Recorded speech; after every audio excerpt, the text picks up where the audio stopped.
Hey,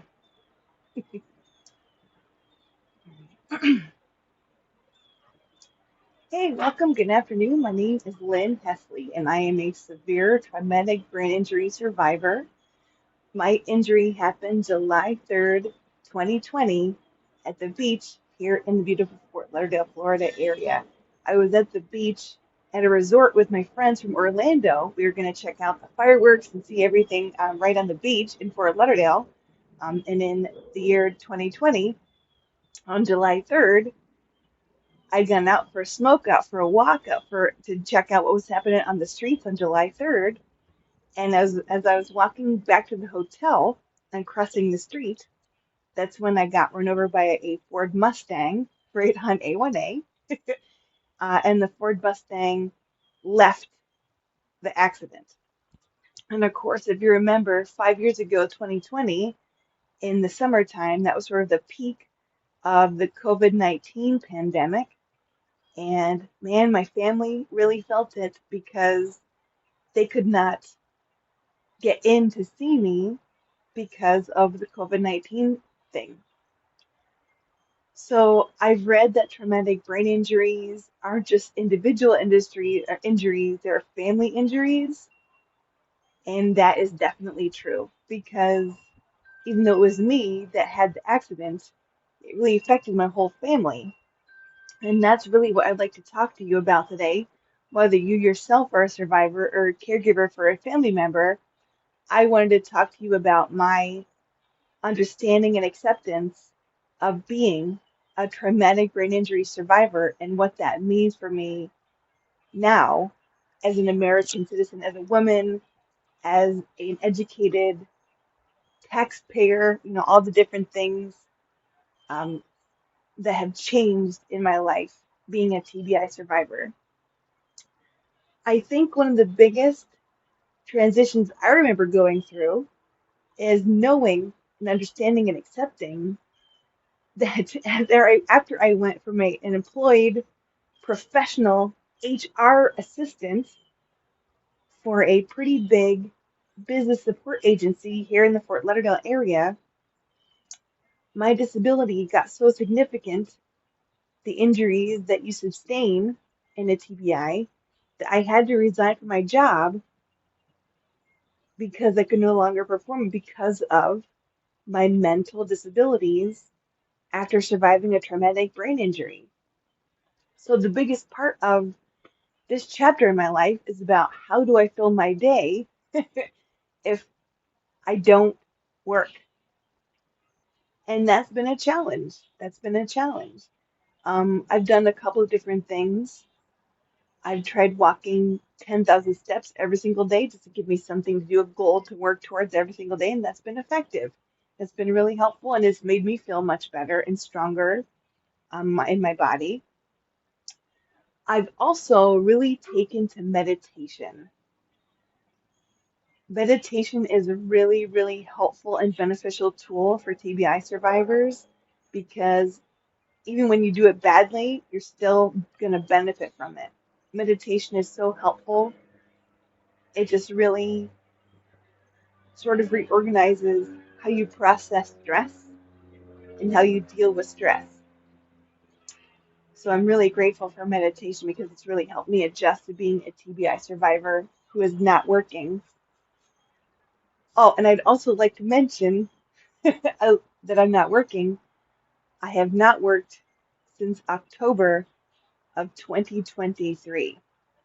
So this year is currently 2025, and that would mean it's been 2 years since I have not worked. And it's been, like I've shared, it's an adventure to fill your days with the things that keep you going forward. That's a challenge too. So as a TBI survivor, meditation has been super, super helpful for me in understanding the differences in being a disabled American.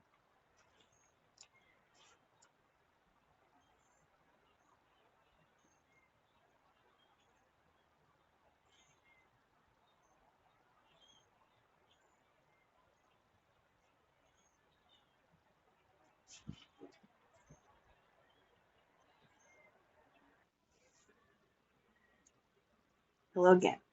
To stay connected and full of joy and support and give me something to do that I've dedicated myself to is with my dogs.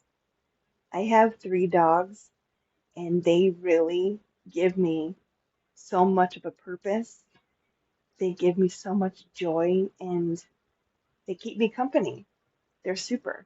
My dogs have done so much to teach me about patience and acceptance and understanding and not taking a shit in the living room because nobody really wants to take a shit in the living room. I mean, I don't. I don't know about you or you, but having these dogs has seriously been the best thing for me. So important. I remember one of the last hospitals I was at in Georgia, I remember asking about Sparky, who was the first dog I adopted. And Sparky unfortunately crossed the bridge in 2018. But that's where I was in 2020. I did not remember at that moment that Sparky had crossed the bridge. All I knew was that I had dogs and I missed them and I wanted to get home to them really, really badly.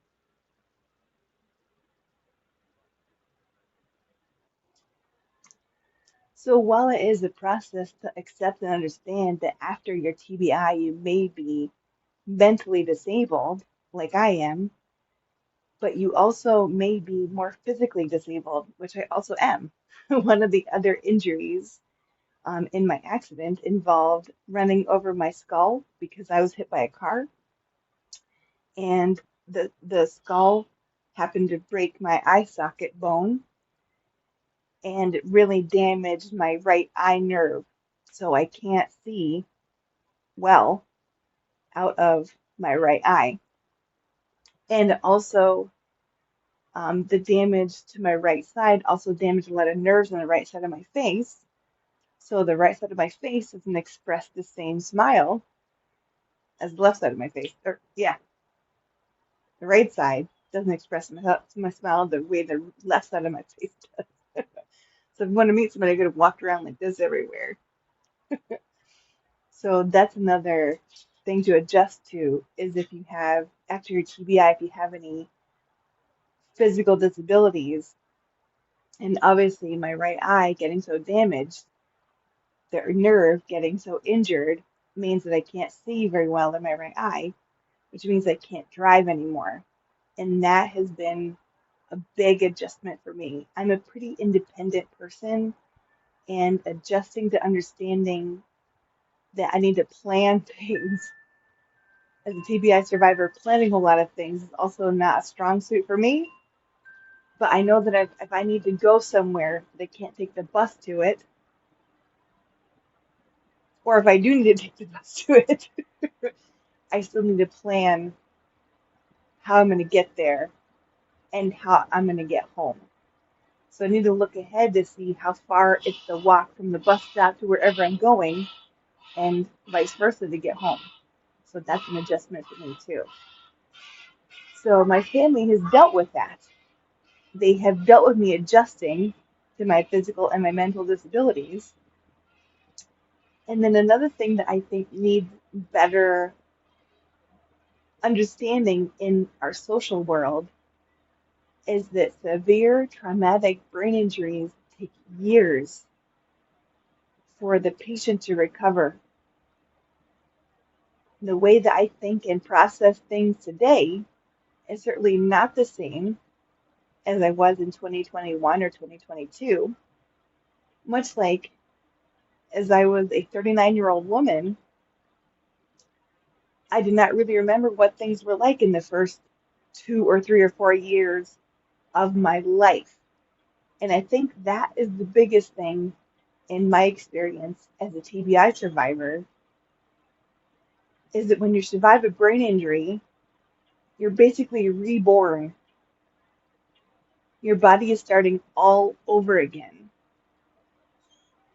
And it takes a long time to establish the best way to move forward. So if that makes sense, if you or someone you love is a severe traumatic brain injury survivor, their recovery will take years.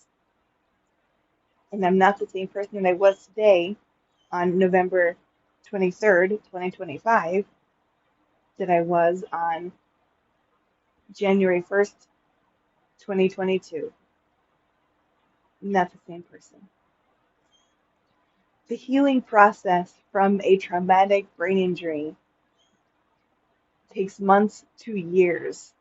So please give yourself the patience and the kindness that you need to make your best recovery. I recovered, and I know you will too. Thank you so much for being here. Please share your comments or thoughts. I welcome any feedback that you have. And if this takes off pretty good, we might do it again. Thank you so much for being here, and happy healing from your traumatic brain injury.